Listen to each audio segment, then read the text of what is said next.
Alright, we're back with another Sonic Boom vlog. This one is Mayor Knuckles.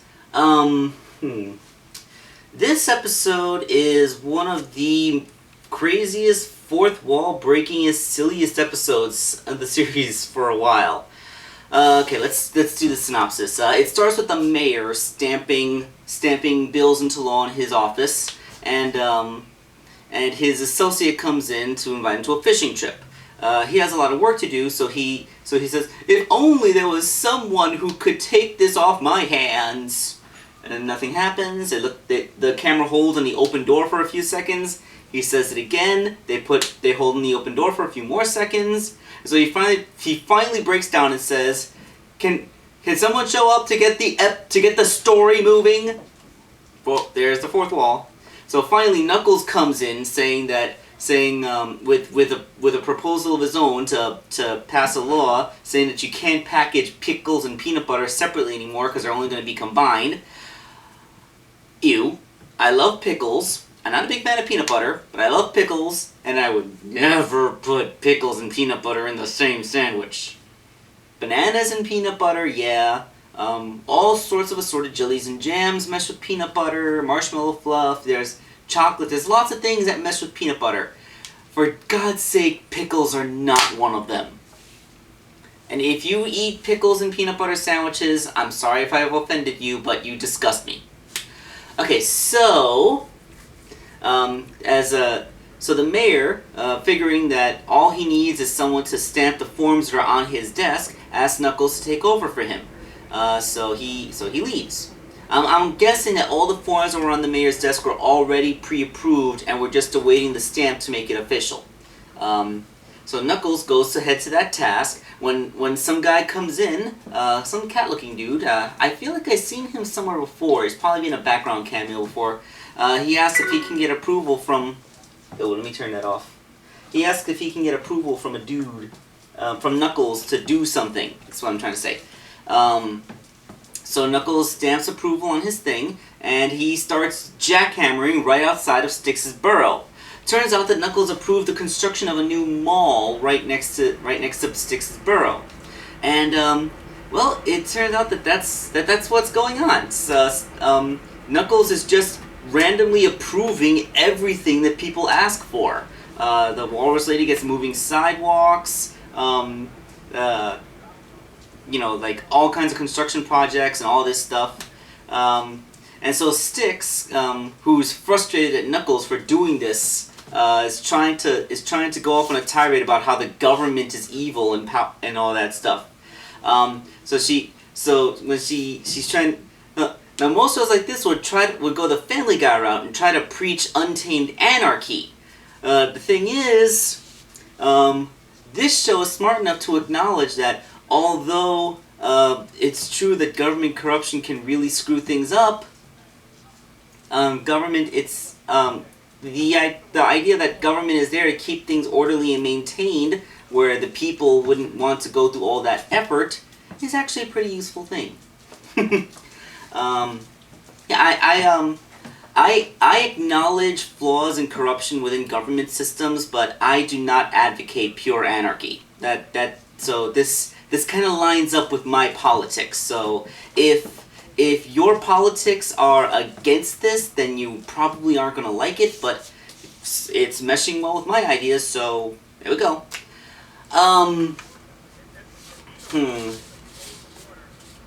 Alright, so here's something funny that kind of happens out of sequence. Eggman is looking at his trash, and he's like, "Why hasn't the trash been collected yet?" And then they cut away to the mayor's office where the garbage man is asking Knuckles if he can get a few months of vacation. And then Knuckles says, "I see no negative consequences to this." And then he just kind of stands there staring for seriously almost 20 seconds. He's just there, and the only animation is his eyes moving around like he's looking for something to go wrong. And he says, "There, see? Nothing happened."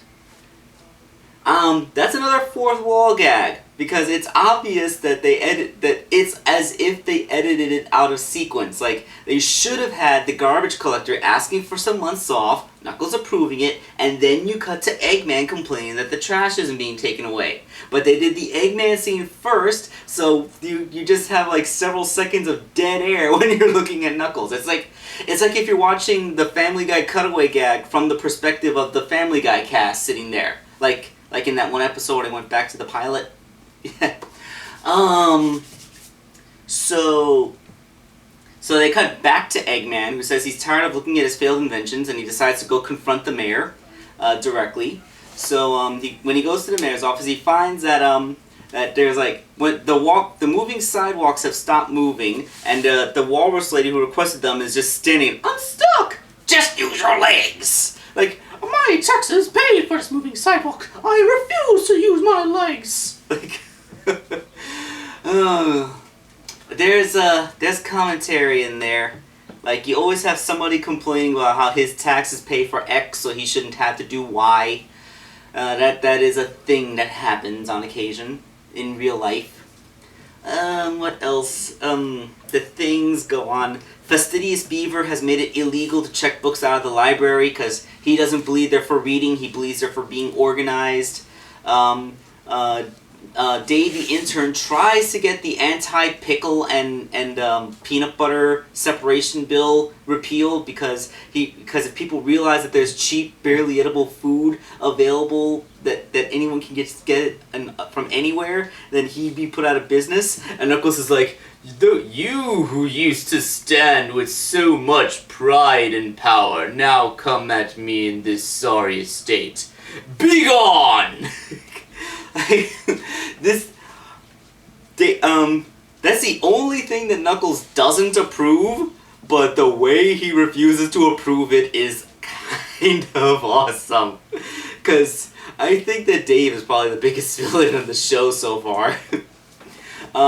There's also incidents where like 3 people were approved construction rights on the same spot. Like there was a tunnel, a treehouse, and a lemonade factory that were all supposed to be built on the same location. And ice cream catches fire because Knuckles lifted the ban on flammable dairy products. I have seen ice cream that doesn't melt. Some cheap Walmart brand that isn't actually made out of ice or something. It's kind of disturbing. But I have never heard of ice cream that burns. Like, what the hell is it made out of? Petroleum oil? Like, is it literally an oil byproduct? Like, ew. You can't eat that.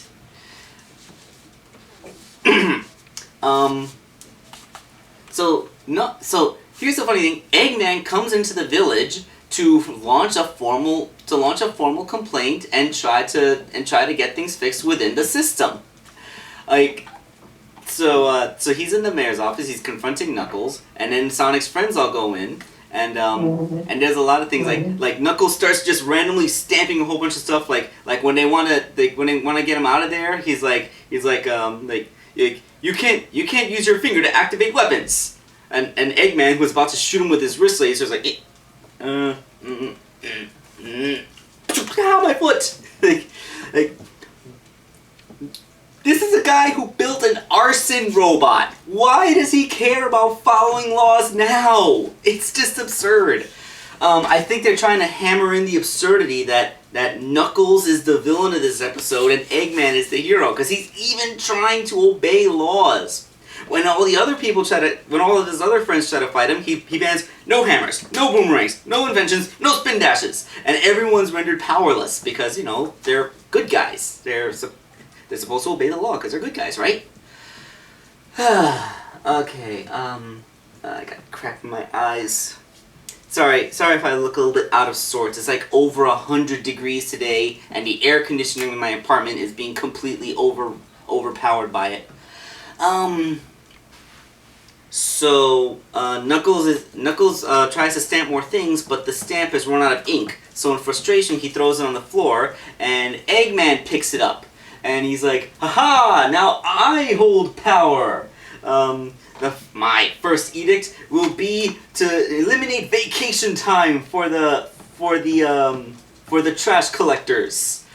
And at first, everyone Knuckles starts to fight it. Knuckles says that the only way that he can approve that is if he gets a certain form, like it has numbers, but you don't care about that. It's just know it's a form that you need to have. So he's like, well, how do I get the form? And you have to take a number.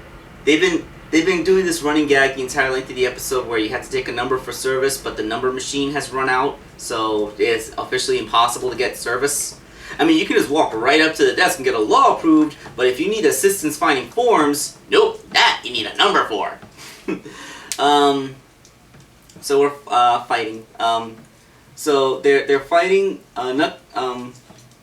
Eggman calls in a bunch of robots. He pushes the button on his wrist communicator, but that's not technically activating a weapon. That's just summoning robots. So the robots come in, and he says, "Robots, find that form!" Even with a robot attack, he's still obeying the law. Do you get the humor yet? So they start tearing apart the office, trying to find the form that he needs. But Knuckles comes in and starts smashing things. So everyone tries to. All the friends, they don't know whose side to take. Because at first, by habit, they try to fight with Knuckles, but then like, you can't let Eggman do this. If Eggman wins, he'll get his trash picked up in a timely manner. Wait, what are we doing? Like, things have become so anachronistic. Wait. No, I don't think anachronistic is what I'm looking for. No, I'm sorry, anachronistic is the wrong word. Anarchistic. We have descended into such anarchy here that the show's primary villain is officially in the right. And his means are actually within the field of reason. Like, Eggman has completely lost all villain cred at this point. So when he finally gets the form, and he calls his octopus robot to give him some ink. So it re-inks the stamp, and he's about to stamp into law when Styx throws a boomerang and breaks the stamp. Like, what have you done? Now trash will never be picked up! And finally, mercifully, the actual mayor comes in. So there's a huge mess to clean up, but it's implied that the mayor will sort everything out because, well, the village may not have a name, but for God's sake, at least this guy is, within the show's bizarre universe, competent at this job. So, so everybody leaves so that the mayor can clean things up, and Dr. Eggman talks. Dr. Eggman's left in the office with the mayor and says, can I get you to approve can I get your help to approve the trash collection again? And he's like, sure, just take a number. Okay, in the mayor's defense, I'm pretty sure he didn't know the number machine was empty, but... Okay, so what do I think? You know what I think, just from all my exasperations. This episode was so silly. Also, good role reversal. For once, we see the show's main antagonist acting as a good guy. And, I mean, that's happened a couple times in other good shows. Things aren't as simple as you thought they'd be. We actually get to see a little bit of how politics works in this village. Like, apparently mayoral authority is something that they respect, despite the fact that the police force exists for the sole purpose of enforcing banishments. And a terrorist who sets the village on fire one day can come in the next day complaining about his trash not being collected. Like I said, I don't really think there's good or evil in this world. I think that everybody just kind of does their own thing, and as long as nobody dies, nobody cares. Like, it makes me wonder what would happen if Dr. Eggman actually succeeded in killing Sonic one of these days. I mean, I remember this Robot Chicken sketch where it was a He-Man sketch where everyone's fighting, and then I think it was Beastman, he threw an axe and killed He-Man, and like, oh my god, what did you do? Like, I thought he'd dodge it. He always dodges. Like, this is the first murder in Eternian history. We're screwed. Like yes, these people are evil, but there's no they don't want to actually. That's what I'm just saying. This is like Sonic Boom is actually like that He-Man sketch from Robot Chicken with the thing. I can't even. So yeah, this episode was full of laughs. It used a style of humor that a lot of lame children's shows like Teen Titans Go wouldn't do. Like they actually relied on the humor of a still shot. Like we get a whole 20 seconds where nobody's moving, nobody's talking, there's no noise, no dialogue. We're just holding on a scene while the audience is left to look and think about it. That is something that I really approve of. That is respecting the attention span of your viewing audience. Like, you know you're being watched by people who have a genuine appreciation for humor rather than feeling the need to constantly jingle keys in front of your toddler audience's faces. Which, again, that's something that Teen Titans Go does. I just posted a journal on my DeviantArt, again, explaining how Teen Titans Go is so horrible, because that Drek really deserves it. But hey, this is supposed to be about Sonic Boom, not how terrible Teen Titans Go is, although it is terrible. It's funny how a network can have such a terrible show and such a good show on at the same time.